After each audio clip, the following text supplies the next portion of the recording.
Kuri iyi si ni ikigo gikomeye kandi ndetse gikunze kugora abenshi bari baza ati ese ubundi kugira ngo umuntu abeho ku isi atekanye ni biki bishobora gutuma aba ku isi atekanye? N'amafaranga, nukurobanirwa canke nukubaho neza? Ariko hari ibintu vyinshi, ibintu 10 ngiye kukubwira bizotuma ubaho utekanye mw'isi. Kubera iki? Si kubera yuko ata ngorane ufise, ahubwo nuko ataco uzoba wiyagiriza bivanye n'ivyo uriko uritwaramwo. Ico ndagusaba ni kimwe, mbere yo kumviriza ibiganiro no gukora subscribe canke s'abonner kugira ngo uzokurikirane ibiganiro vyinshi ndetse vy'ubwenge vyigisha bizoba bica kuri iyi channel iminsi yose, ndetse unabisangize n'abandi. Ushobora kuba wibaza ati ese ubundi ikintu gituma umuntu abaho ku isi atekanye ni igiki? Kubaho ku isi uteye imbere canke utunze canke ukize bitandukanye cane no kubaho utekanye. Gutekana ni ukuba wumva ufise amahoro mu mutima, ni ukuba wumva ataco umutima wawe ukwagiriza. Ushobora kwibaza ati ese ubundi ibintu 10 ni biki? Ikintu ca mbere kizotuma ubaho utekanye ku isi, uzogume wiga aho uri hose, kuko isi ni ishuri. Wubahe Imana, wubahe n'abagusumba ndetse n'abusumba. Iyi si vy'ukuri ni ishuri rikomeye, ryigisha ata mpapuro n'amakaramu rifise, ariko rikayobeza abantu benshi. Abantu benshi ku isi barayoberwa, kandi kuyoberwa si ukuvuga ngo nukuba ukenya canke nukuba utunze. Oya, kuyoberwa nukuyoberwa uburyo bwo kuyibamwo n'uburyo bwo kuyitwarako bivanye n'ivyo uriko urahura navyo. Ikintu gikomeye, kubaha Imana, kubaha abagusumba n'abo usumba. Kenshi biratworohera kubaha abadusumba kubera yuko dutinya yuko bohava bagira ico badukojeje. Ariko cane ikintu gikunze kutugora kandi gikomeye, tukunze kugorwa cane no kubaha abo dusumba. Ikintu ca kabiri kizotuma ubaho utekanye, uwakweretse ko akwanka umwihoze, umugirire neza mu gihe we aba yiteze ko womugirira nabi. Utomboye ukabona yuko umuntu akwanka, mwihoze, ntuhagarare ku rwanko rwiwe, kuko iyo umuntu akwanka ushobora kubihagararako cane, ugasanga wibagiye n'ivyo wowe ushaka gukora, bikakononera urugendo. Wewe mwihoze, ubandanye utere imbere, kuko umuntu wese akwanka, igisubizo ni ugutera imbere. Inyishu yo kumuha ni gutera imbere. Ikintu ca gatatu wokora kizotuma ubaho utekanye kw'isi, uzohora ugamburukira ijwi rikubwira gukora ineza kuri bose, kuko ukora ineza ukayisanga imbere. Ni vy'ukuri benshi bagiye baca imigani bavuga yuko ukora ineza ukayisanga imbere, ukoze inabi naho igukurikira. Kw'iyi si dutegerezwa gukora iciza, kuko iciza si ukuvuga ngo gukora iciza si ku bwacu gusa, ni ku bwa twebwe n'imiryango yacu, ndetse n'abazodukomako canke n'abadukomotseho. Ndetse n'inshuti zawe zose zirashobora kugirirwa akamaro n'iciza wowe wagize uba warakoze. Ijambo rya kane, ikintu ca kane kizotuma ubaho utekanye, uzohore wirinda guhemuka, kuko kuba umwizigirwa ni ubutunzi bukomeye. Kuba umwizigirwa kuri iyi si ni ubutunzi bukomeye. Kuba hari umuntu akwizigira, kuba hari umuntu umwe akwizigira, kuba hari abantu 10 bakwizigira, kuba hari 100 bakwizigira, kuba hari abantu benshi bakwizigira, ni ubutunzi bukomeye uba ufise. Ikintu ca gatanu kizotuma ubaho utekanye muri iyi si, uzokwirinde guteranya abavukana, abubakanye umugore n'umugabo canke inshuti, kuko ico gihe nibiyuzuza ndetse nibahuza, wewe uzoca uhinduka umwansi wabo bose. Uzirinde guteranya imiryango, abavukana ndetse n'abubakanye canke ababana, kuko igihe bazokwiyuzuza wowe uzohinduka umwansi wabo bose, kuko bose bazoca babwirana ukuri, baca babwirana yuko ariwe mwansi akomeye bafise mu buzima bwabo. Usange mu kukwanka babihereye kuri ubwo nyene.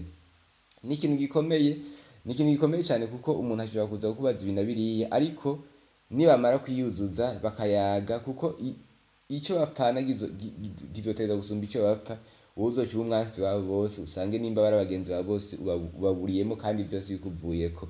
Ubu ni ubutumwa bukomeye. Ikintu ca gatandatu kizotuma ubaho utekanye muri iyi si, uzosangiye na bose ivyo ufise udakoresheje ikimenyane, wame wicisha bugufi, bizokubahisha. Mu gihe ivyo ukora vyose udakoresha ikimenyane, mu gihe ivyo ufise nimba ari ivyo ushaka gutanga, nimba ari abo ushaka kuyaga nabo udakoresha ikimenyane, udakoresha nkunzi, bizotuma n'abantu bakubaha, ndetse bitume n'abantu baguha icubahiro, nubwo ata vyinshi uzoba ufise, kuko nubwo n'ubutunzi bukomeye uba ufise. Ikintu kindi kizotuma ubaho kw'isi utekanye, ubutunzi canke ubukire bw'isi bumeze nk'umushitsi. uyu munsi buraza ejo bukagenda, ntukabyishimire ngo uburutishe abantu. Nivyo hari abo twavutse bafise ibintu ubu vyaheze, hari n'abo twavutse atana kimwe bafise ubu bafise vyinshi. Niko ubuzima bumeze, ni cycle y'ubuzima canke ni cycle de vie, niko ubuzima bumeze. Hari abo biduga, hari abo bimanuka, ariko igikuru ni ukwirinda guhemwa, kandi ubutunzi ntukaburutishe abantu, kuko abantu nabo n'ubutunzi bukomeye. Kuko inyuma yo kurondera ubutunzi bw'isi n'abantu baba bakenewe, ivy'isi rero birahindagurika cane, ntukavyishimire.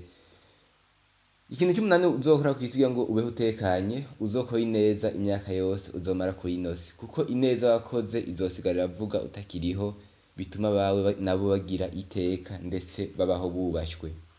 Mu gihe wakoze, twese tuzana tuzi ko kw'isi tuzohava, hazogera igihe tukagenda tugapfa, ariko igikenewe ca mbere kandi gikuru kandi gikomeye nuko uzoba warakoze ineza, kuko niwakora ineza izokuvuganira nubwo utazoba ukiriho. Umuryango wawe uzobaho wubashwe, nimba ari abana uzoba warasize, nimba ari umuryango wundi wazobaho wubashwe, kubera yuko uzoba nawe warakoze ineza, bizohesha icubahiro gikomeye.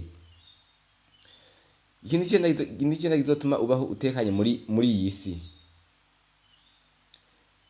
igituma abantu bankana nuko bikunda. Uzirinde kwikunda cyane, kandi uze wirinde cyane akarenganyo.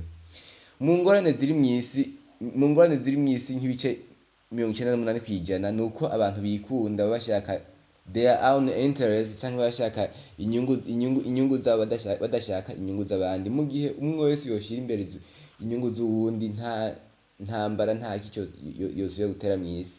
Ariko kubera abantu bikunda, kwikunda niwo muzi w'ibibi byose biko biratuma isi iba nabi muri iki gihe, canke byatumye abantu benshi bapfa, canke byatumye abantu benshi babura ibi na biriya. Mu gihe rero umuntu ashyize imbere kwikunda, ntabariko yikwegera wenyine, abariko kwegera n'umuryango wiwe, kubera yuko mu gihe umuntu yikunze, abo abasize ku ruhande nabo biyumviye ukuntu bomugwanya.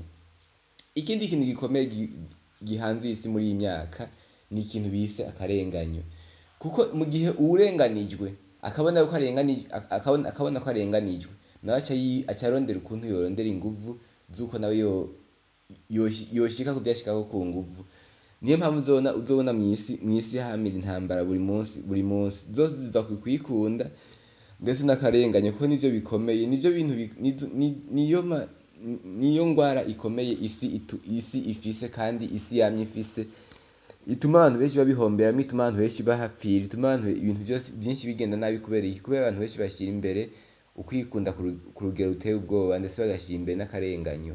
Si byiza yo gukoresha akarenganyo, nimba ukanka cyangwa nimba udashaka kurenganywa, nawe ntugakoresha akarenganyo, kuko akarenganyo karababaza. Kuko ukwikunda kurababaza, kuko ukwikunda gutuma we hari ibyo uronka abandi bakabibura, kandi bashoboye kubironka, bigatuma ibintu bitagenda neza. Iyi minsi yose umenye ko niwikunda cyangwa niwakoresha akarenganyo, uzoba uri kurihamagarira abansi bawe kugira nabi, kuko uko kwikunda kuzotuma benshi barondera ukuntu bashobora gushika ku byo bashyitseko, ndetse no kurenganya uzotuma abantu benshi bashobora guhaguruka kugira ngo bagende, kugira ngo bagwanye akarenganyo kawe. Si byiza kurenganya abantu, sinavyiza no kwikunda. Byiza bishobotse kunda abandi, unabafasha abandi kugira ngo nabo bashoboye kuva muri ibyo bihe. Ikintu c'icumi kizotuma ubaho utekanye, uze wumvirize cyane utewe kwishura. Ni ijambo rikomeye, n'ikintu gikomeye, kuko akenshi hari abantu yishura akishura n'ibyo atumvise, bigakunda gutera uruhagarara. Byiza rero nuko wokumviriza cyane ariko utewe kwishura, kugira ngo impamvu bavuga uku, uze wumvirize ariko mu kwishura ubanze wiyumvire, kuko inyinshi imwe ishobora guhindura ibintu byose. Inyinshi imwe ishobora gutuma abantu bankana, inyinshi imwe ishobora gutuma abantu bakundana, inyinshi imwe ishobora gutuma ibintu byinshi byononekara. Niyo mpamvu rero ukwiye kumviriza cyane, maze utewe kwishura, kugira ngo ku isi ushishikare ubaho neza, ndetse ushishikare ubaho unatekanye, kuko nk'ibi bintu 10 twavuze bizotuma ubaho utekanye. Ni ikihe kintu mw'ibintu 10 kigukozeko, cyangwa ni ikihe kintu mw'ibintu 10 usanzwe udakora. Icyo mwomenya cyo kutabikora ibintu 10 nukuramo kimwe mu ibintu 10 ntuzoshobora kubaho utekanye kuko byose biruzuzanya.